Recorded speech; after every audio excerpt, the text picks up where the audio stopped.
adalah seni. Ketemu kembali dengan saya Dr. Tio, kita ngomong lagi tentang obat. Ini saya akan bicara tentang obat-obat GERD ya, sekarang lagi rame dibahas ya. GERD singkatan dari Gastroesophageal Reflux Disease. Ya, mirip-mirip dengan gastritis atau bahasa awamnya penyakit MAH.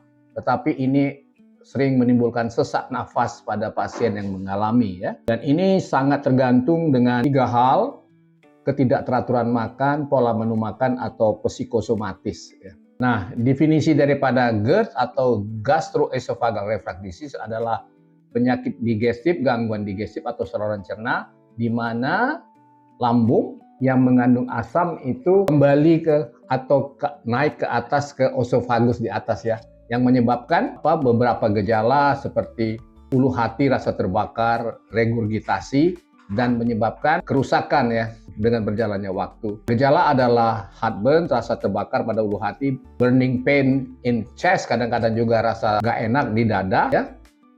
Sering di belakang dirasakan di tulang dada gitu ya.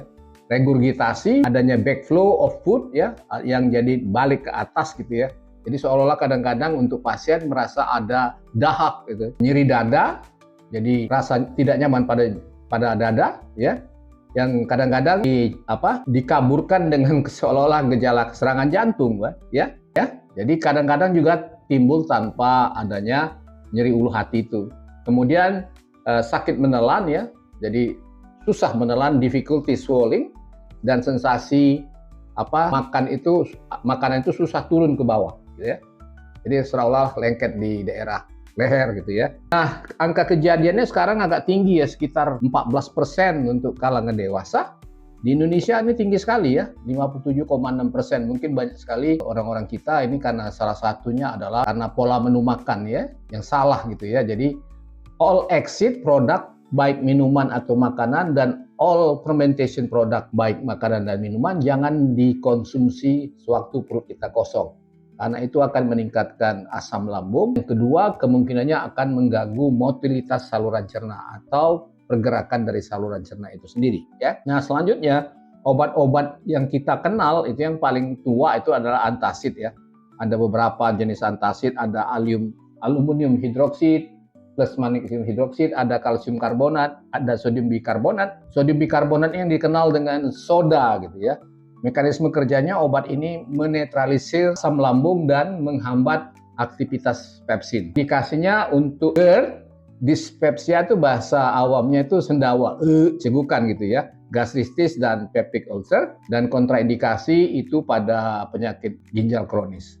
Efek samping justru kadang-kadang timbul konstipasi, susah BAB, diare, dan dispepsia. Interaksi obat, nah ini obat ini paling banyak menurunkan absorpsi dari beberapa obat ya, terutama antibiotik, ada tetrasiklin, ciprofloxacin, juga obat gagal jantung, digoxin, levothyroxine yang untuk obat gangguan tiroid ya, serta bifosfonat, ini obat yang kemarin baru saya jelaskan tentang obat osteoporosis. Dosis 1-2 tablet kalau yang untuk aluminium dan magnesium. Kalau kalsium itu 4 kali 500 sampai 1000 mg per hari gitu ya. Kalau yang sodium bikarbonat 4 kali 325 sampai 2000 mg ya per hari. Nah, famotidin ini merupakan H2 antagonis atau H2 blocker yang paling banyak dipakai gitu ya. Yang menurunkan adenilasi klase untuk menurunkan sekresi daripada asam lambung. Jadi famotidin merupakan obat yang terbanyak yang dipakai untuk H2 blocker selain ranitidin yang ada di Indonesia gitu ya. Yang terbaru roxantidin, nisatidin itu belum beredar di Indonesia ya. Ini indikasinya GERD, peptic ulcer, gastritis, Zollinger-Ellison. Tapi kalau untuk ulcus pepticum atau peptic ulcer, famotidin paling tidak diminum secara terus-menerus selama 2 bulan gitu ya, atau 8 minggu. Kontraindikasinya hipersensitivitas, gangguan ginjal yang berat, serta gangguan hati, efek samping sakit kepala, dizziness, konstipasi, nausea dan muntah, serta rasa lelah gitu ya. Dan obat ini dapat menurunkan absorpsi daripada obat anti jamur ketoconazole dan juga menurunkan aktivitas antiviral gitu ya, atazanavir ya. Dosisnya cukup 1-2 kali per hari. Kalau kita pakai famotidin yang 40 mg cukup sekali, Tapi kalau yang 20 mg kita pakai 2 kali sehari. Nah, yang ketiga ini yang disebut golongan proton pump, banyak sekali ya. Jadi ada mulai yang awal itu omeprazol, esomeprazol, dexlansoprazol, dan pantoprazol. Nah, yang di sini yang saya jelaskan salah satunya adalah lansoprazol yang paling banyak dipakai dengan nama dagang Prevacid, Lansor, dan Lansop ya. Ya kalau famotidin tadi saya lupa nama dagangnya, yang dikenal itu Famosid.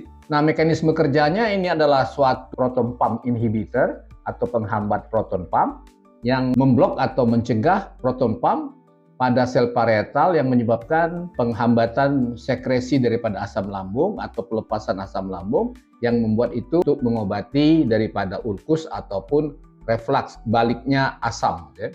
Indikasi GERD, peptic ulcer, kemudian erosive esophagitis. Erosive esophagitis itu misalnya oleh bahan-bahan yang toksik ya, yang masuk ke mulut gitu ya. Kontraindikasi hipersensitivitas, kemudian adalah penggunaan bersama milpipirin gitu ya. Ini sejenis antiviral. Efek samping sakit kepala, dizziness, nausea, muntah ya. Kemudian nyeri perut dan disertai bloating ya, bergah gitu. Obat ini dapat menurunkan absorpsi ketoconazole, atazanavir, kemudian garam daripada besi serta vitamin 12 oral ya. Ini kalau untuk GERD 15-30 mg per hari sekali sehari selama 4-8 minggu. Kalau untuk ulcer 30 mg ya, 30 mg sekali sehari. Nah, panoperazan ini nama lainnya adalah potassium competitive exit blocker atau PCAB gitu ya. Ya, ini hampir sama dengan lansoprazol tadi tempat kerjanya gitu ya. Tapi ini menghambat daripada enzim HK ATPase yang berlokasi pada sel parietal di dalam lambung gitu ya. Indikasinya adalah GERD, peptic ulcer, Helicobacter pylori eradication. Jadi teori yang terbaru sekarang banyak peptid ulkus itu disebabkan oleh infeksi daripada bakteri Helicobacter pylori. Nama lainnya banyak ya untuk panoperazan yang termasuk under PCABs itu, Reparfarzan, Tegofarzan ya. Nama dagang Tekapenospanosan ya. Efek samping sakit kepala, diare, konstipasi, nyeri abdomen, nausea, dan flatulence ya. Ini sering buang angin ya, flatulence gitu ya. Drug interaction menurunkan absorpsi ketoconazole, obat anti jamur, atazanavir, dan meningkatkan absorpsi daripada digoxin adalah obat untuk gagal jantung. Citrichrome 3A4 terutama clarithromycin dan ketoconazole dapat meningkatkan kadar daripada panoperazan ya. Panoperazan, dosis yang diberikan 25 mg sekali sehari ya, sampai lebih dari 8 minggu ya. Domperidone ini termasuk prokinetic drug ya, bersama metoclopramide dan kizaprid. Nah, mekanisme kerja daripada domperidone ini nama dagangnya Motilium pometa posedon, ini salah ya, tulisannya posedon ya. Nah, domperidone ini memblok reseptor D2 dopamin pada chemoreceptor trigger zone dan di usus ya. Tidak hanya di chemotrigger zone dan usus, tapi tidak menembus sawar-darah otak. Indikasi untuk mual dan muntah bisa juga pada mual dan muntah pada wanita hamil atau pada hiperemesis gravidarum. Kemudian gangguan daripada motilitas gastrointestinal serta GERD ya. Kontraindikasi adalah gangguan jantung, terutama pada mereka yang ketahuan adanya perpanjangan QT interval, hipersensitif, atau adanya perdarahan lambung gitu ya. Efek samping sakit kepala, mulut kering, abdominal cramp, serta diare. Drug interaksi, obat ini dapat memperpanjang interval QT, terutama macrolide, antifungal ketoconazole, dan beberapa antipsikotik serta antidepresan yang menimbulkan resiko terjadinya aritmia atau sudden death ya, kematian mendadak. Dosis itu 3 kali 10 mg per hari gitu ya, sebelum makan. Jadi ini obat ini lebih dikenal dengan obat anti mual muntah atau prokinetic drug ya. Yang nomor 6 ini termasuk baru ya, betanekol dengan nama dagang Dufoid, Iotonakol ya. Mekanisme kerjanya ini bekerja secara langsung sebagai agonis kolinergik ya, yang selektif merangsang reseptor muskarinik pada parasimpatik sistem saraf. Aktivitas ini akan meningkatkan tonus dan pergerakan daripada pengosongan lambung dan usus ya. Nah, indikasinya adalah untuk GERD, untuk kelemahan otot daripada lambung serta untuk gastroparesis ya.